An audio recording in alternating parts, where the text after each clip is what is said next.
well, when you have as deep pockets as Apple, you can afford those type of buybacks. Now, as for the quarter itself, we did see better earnings to start the year. However, it added almost $200 billion in market cap because of what's happening with the stock buybacks and China doing better. And also, I'll tell you about the guidance that I got from Tim Cook. But the stock is up some 7% on the day so far. Now, I did see, and Wall Street is relieved that things maybe are not as bad as feared. Sales did fall to start the year, but then it actually did better than forecast. Now, I spoke to Apple CEO Tim Cook, and he kind of broke with tradition in our conversation. He gave some guidance, saying that we expect to grow low single digits during the quarter, and that's on a year-over-year basis. Also announcing that record-breaking stock buyback, and Cook says that given our continued confidence, he says, that we have in our business, our board has now authorized an additional $110 billion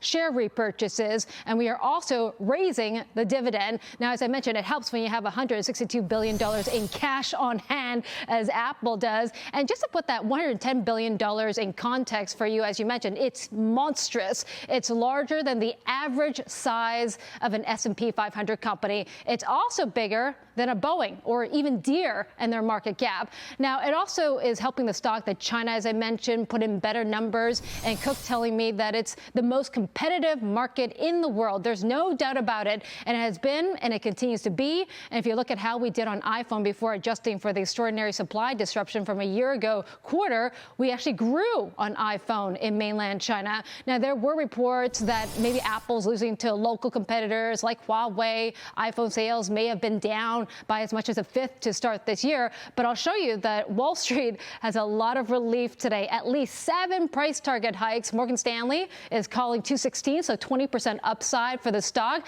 But, you know, overall, it's not really all roses. There were some down arrows. iPhone sales dropped 10% from a year ago. And analysts are hoping that maybe these new AI features that they're set to announce might help reignite more excitement in this year's iPhone cycle. Now, Cook didn't elaborate too much on AI in our conversation, as it's really a weird in-between period with that iPad release in a few days, and also, of course, that software conference at WWDC that'll start at the beginning of June, where you can imagine there will be a ton of new AI announcements, Neil.